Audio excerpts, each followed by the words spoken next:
Now watch this. This is MSNBC. I got it on pause. Watch what they say about Rick Scott from Florida, about this ad that he's playing in Ohio. We're grateful to have you. David Jolly, you were all talking in the break about the audacity of a new ad from someone not running for president, an attack on Joe Biden ahead of the Iowa caucuses. Let's play that and talk about it on the other side. I'm Rick Scott, one of the jurors in the U.S. Senate. I'd like to thank the Democrats for badly botching this impeachment charade and for spending so much time in a cover-up for Joe Biden. The real story here is the corruption Joe Biden got away with. Vice President Biden threatened a foreign country and forced them to fire a prosecutor who was investigating a company paying his son $83,000 a month.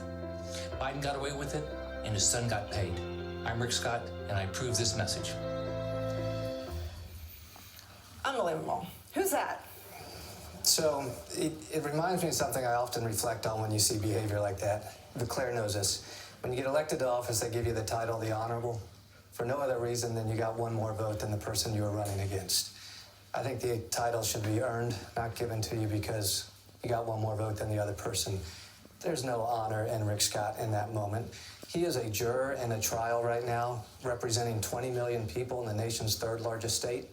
And he's playing hooky, running an ad in Iowa saying, I've already made up my mind. And oh, by the way, I'm going to get my licks in on the president's #1 opponent going into the 2020 cycle. Look, Rick Scott will probably be on the ballot, the presidential ballot in Iowa, maybe as early as 2024. What he's doing there is making an in-kind contribution to Donald Trump because Donald Trump's worried about Joe Biden.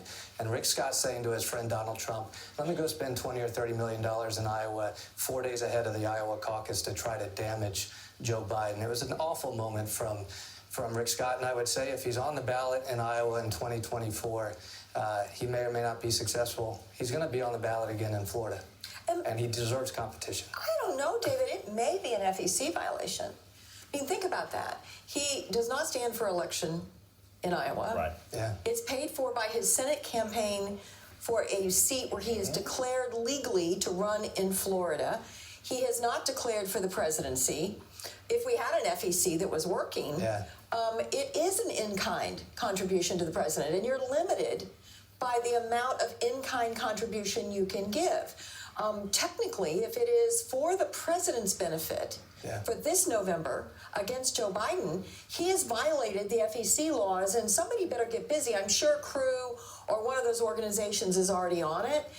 But the fact that he would look at the camera and lie like that about Joe Biden, acting as if the prosecutor that he was trying to get rid of wasn't the corruption problem. Well, and isn't this also signaling to Democrats just how terrified Trump and the Trumpies are of Joe Biden? Right. You've literally got people who aren't even running who are terrified of this guy. If I were Joe Biden, I'd be flexing over this. I'd be like, there we go again.